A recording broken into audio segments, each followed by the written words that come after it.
Hi, welcome to Playing with Fire podcast. I'm Bryan Spitulski, your host, ex-firefighter, current fire investigator for approximately 25 years, and we're going to be going into a couple interesting things today. I've got my wife and co-host and producer, Darline Spitulski, here with us. Darline, say hello. Hello, everybody. We are both going to talk about the interesting reasons why we got into this podcast. So as a gentleman, I'm going to let her introduce herself and give some background as to what she has done and why she's interested in co-hosting and producing this podcast. Darline? Well, when I was 7, I had an incident with my biological father where he put a knife to my throat and law enforcement was called. Thank God law enforcement came in and took care of the situation. That was kind of my first Interaction.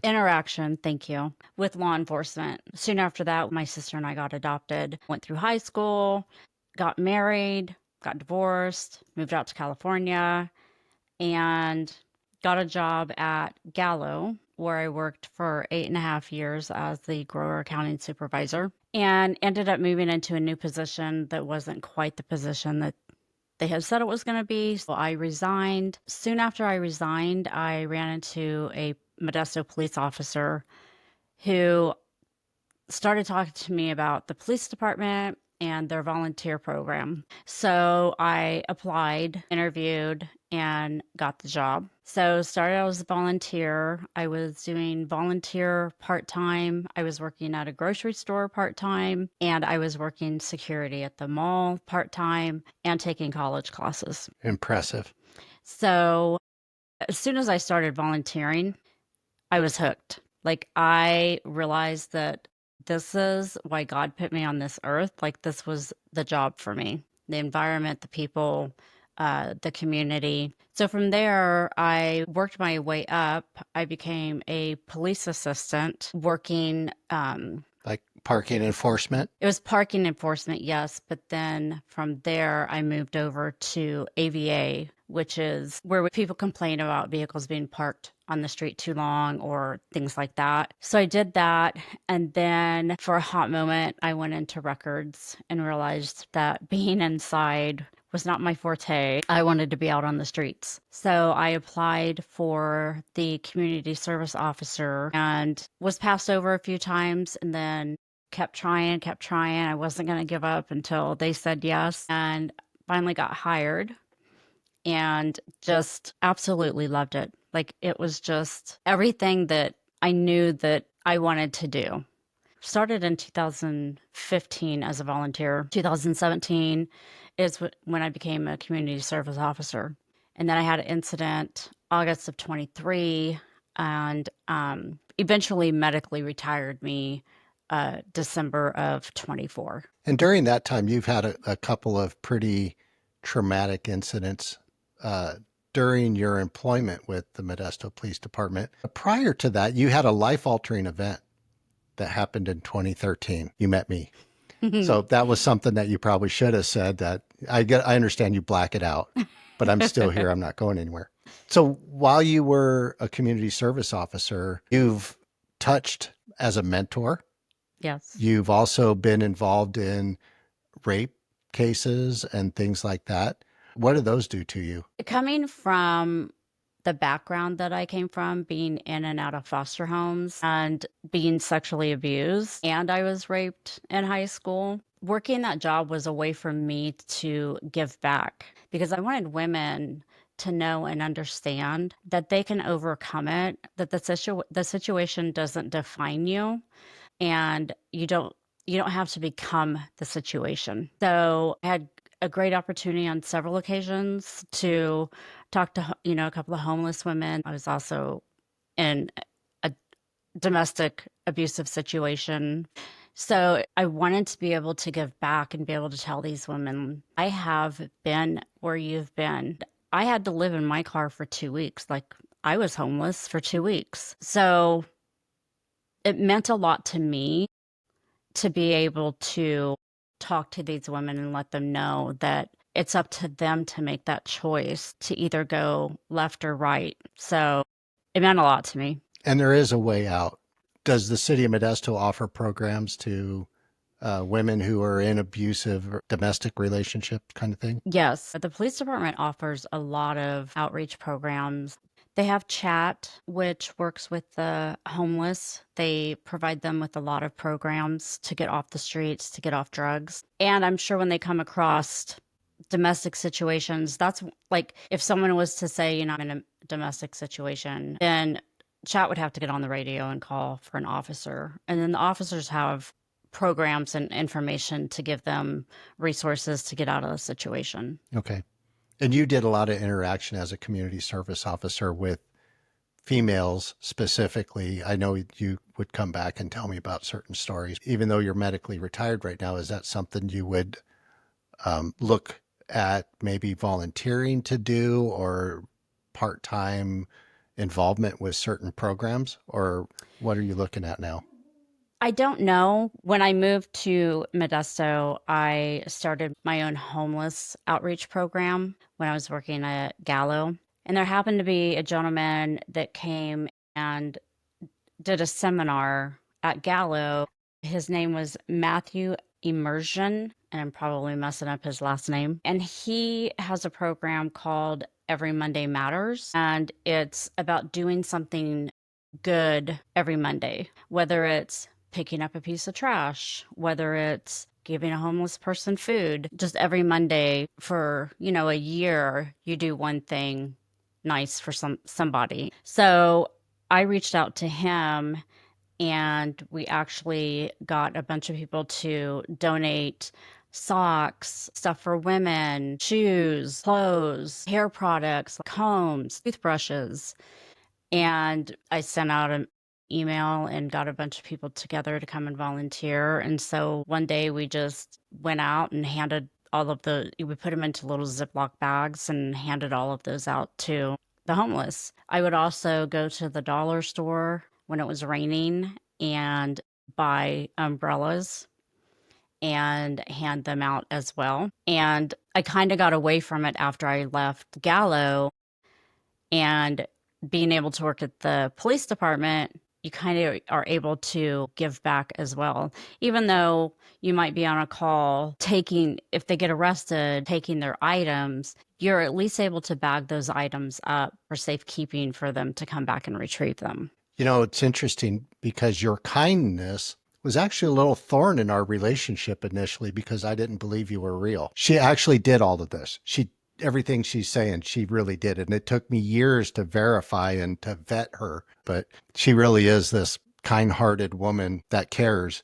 So that being said, the PTSD part of what you do, which is something that's very dear to me now because of what episode 1 was, you have some issues, some PTSD things that you have gone into as well. We look forward to you doing some of your own episodes with some female officers that can relate to some of the things that you have done and are going through or have gone through, and having that liberty or that ability to talk about it and hopefully getting that poison out. So I'm excited to hear some of the stuff that you're going to bring out and hopefully help someone down the road. That episode we just did with Chuck was extremely helpful.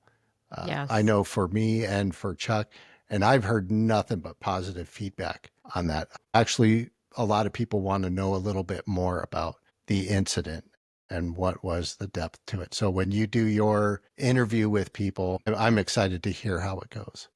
Yeah, I've heard nothing but good feedback on that episode as well.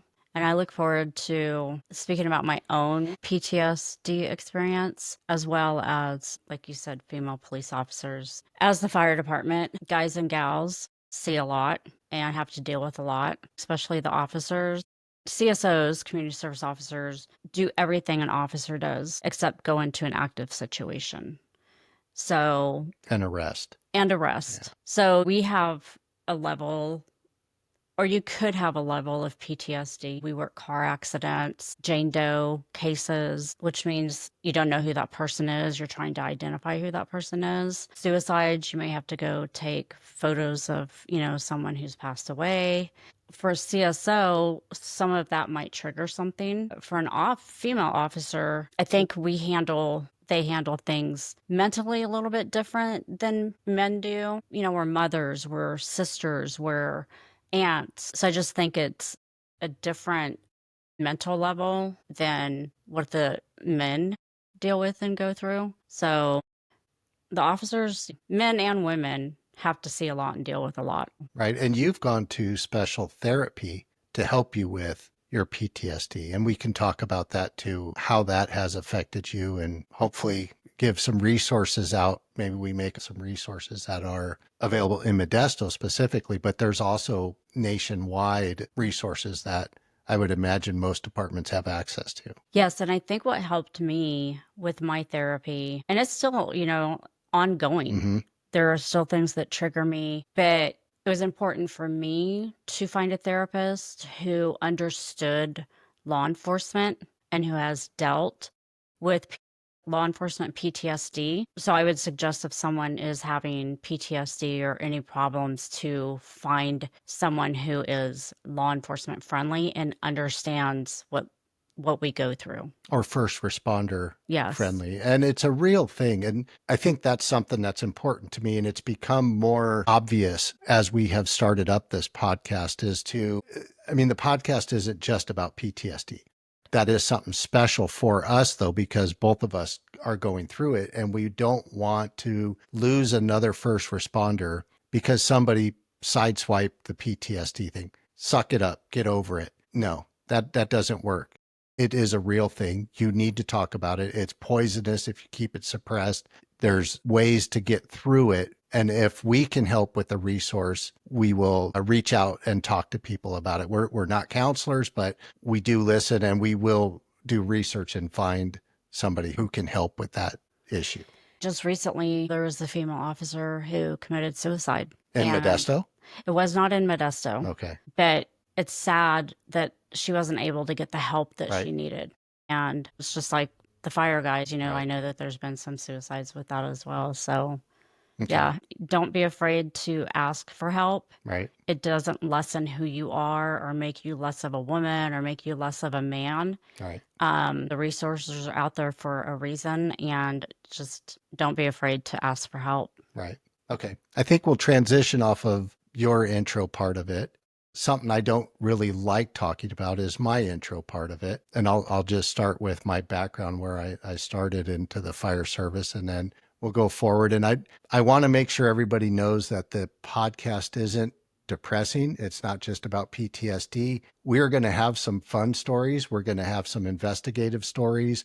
We're going to dig into fires that maybe interest you guys, these big wildfires, old historic fires. But at the same time, I think it's important that the PTSD part of it is explored, and we can kind of go down that road as we get there. But yeah, not only, there's a huge crossover between fire, law enforcement, AMR staff. So it's a huge family. And I don't think people realize how big it is, because we rely on you guys for a fire situation. You in return rely on us to do traffic control.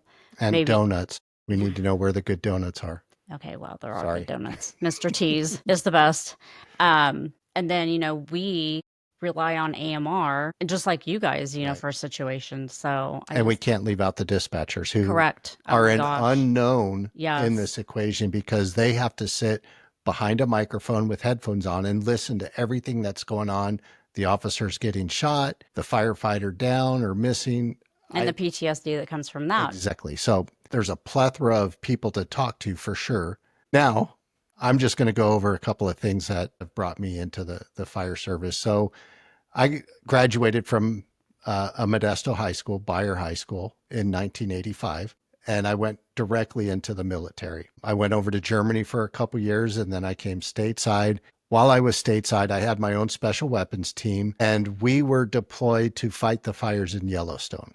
That was my very first feel for fire. It was incredible. We were out there for 28 days. And I'll say something, Nathan Kirkwood, I'm glad you showered every night when we got back and you didn't snore very much. We had pup tents. We were sleeping in 2-man tents the entire time we were out there. The final 3 days we were there was 6 inches of snow on the ground. We were actually starting fires to stay warm until they shipped us back out of there. So Yellowstone being a wildfire was my very first experience. When I got out of the military, I got into fire safety, doing fire extinguishers, hood systems, taking night classes at MJC, the community college. I volunteered at the Ceres Department of Public Safety, where I became a volunteer firefighter. Loved it. That was when we could ride on the back of fire engines going to calls. I specifically remember the call where we rode on the back on the tailboard. I was putting my turnouts on. It was a barn on fire. We got to the scene, and when we were out there, the chief came and said, "No more tailboard riding. It's been outlawed." We all crammed into the back of the chief's car. There was like 5 of us in our turnout, stinking after a fire, and we rode back to the station that way. So I was one of the last guys for Ceres to ride on a tailboard. Wow. That whole time I was putting in for fire departments all in the area. It took a long time, but I ended up getting picked up by Lemoore as a crash rescue firefighter. I did that for a couple of years. Modesto ended up picking me up. I became a hazmat specialist, EMT, worked with Chuck Butler, and then I ended up going to investigations. 2003, well, actually 2002, I had a very interesting case in December of 2002, the Scott Peterson van that has recently hit the news. Mm-hmm. And that's going to become more exciting. We'll probably talk about that a little bit. But that was my fire.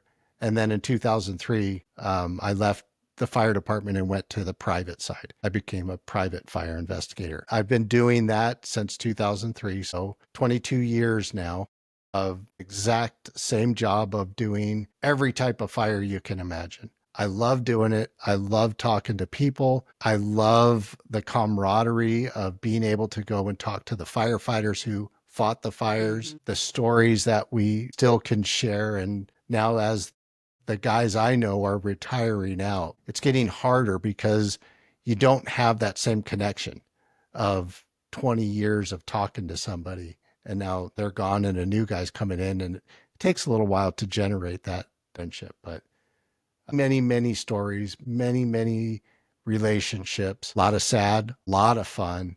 But that's what I bring to the table with this is a lot of experience doing every type of fire investigation you can imagine, big ones, small ones, ones with kids, ones that were murder that were missed initially by the fire department, and a more thorough investigation done by the private side kind of brings up more in-depth analysis, and then the truth comes out. So there's been a couple of times where murder was discovered after the fire department called it an accidental fire. And we can talk about some of those as well. The depth of the word fire is amazing because so many people touch it, meaning just on the forensic side. And most people don't know that when we do an investigation, there's mechanical engineers involved, electrical engineers involved, structural engineers involved, fire investigators, fire scientists, chemists, metallurgists. All of these people can become part of an investigation that most of the public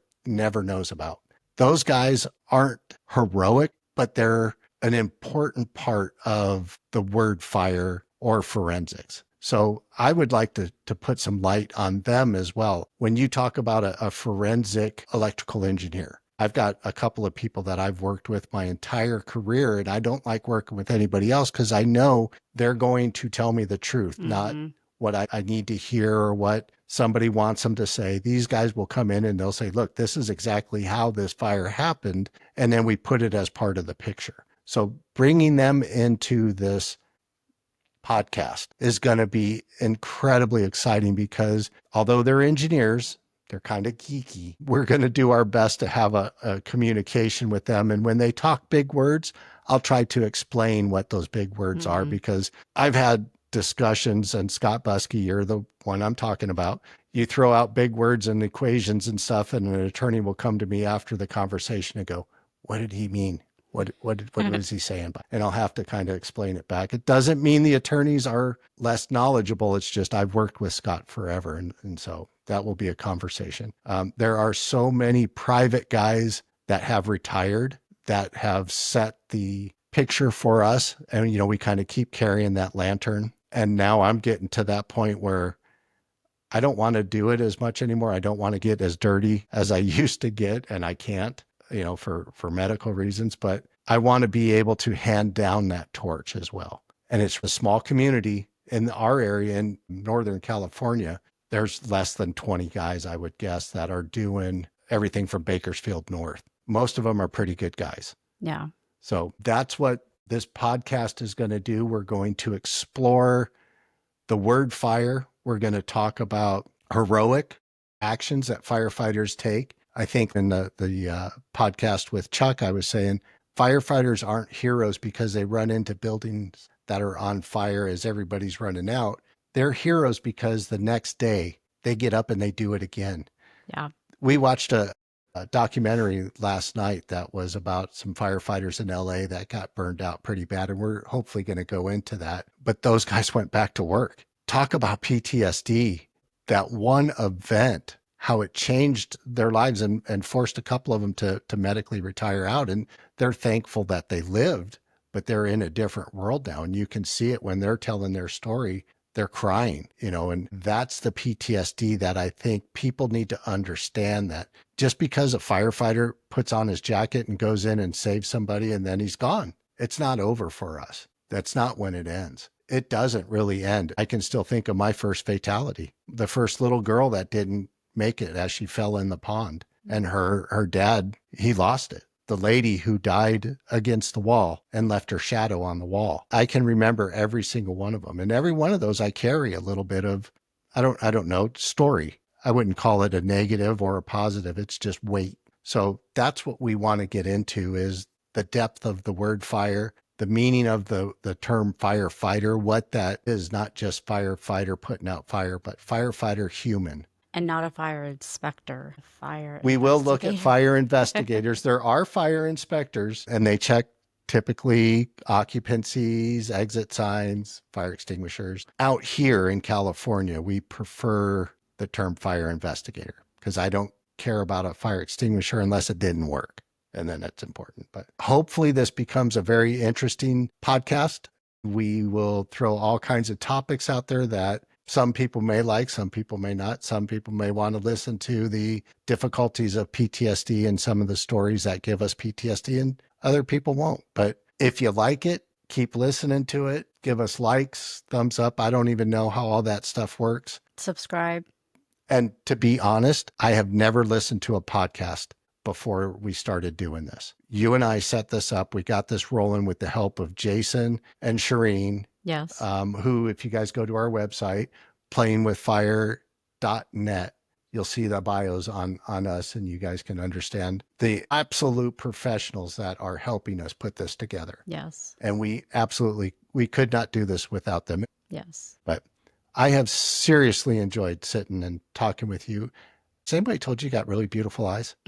I really, let's talk. All right. We're out of here. We're done. Thank you. Have a great day, and we'll see you next time.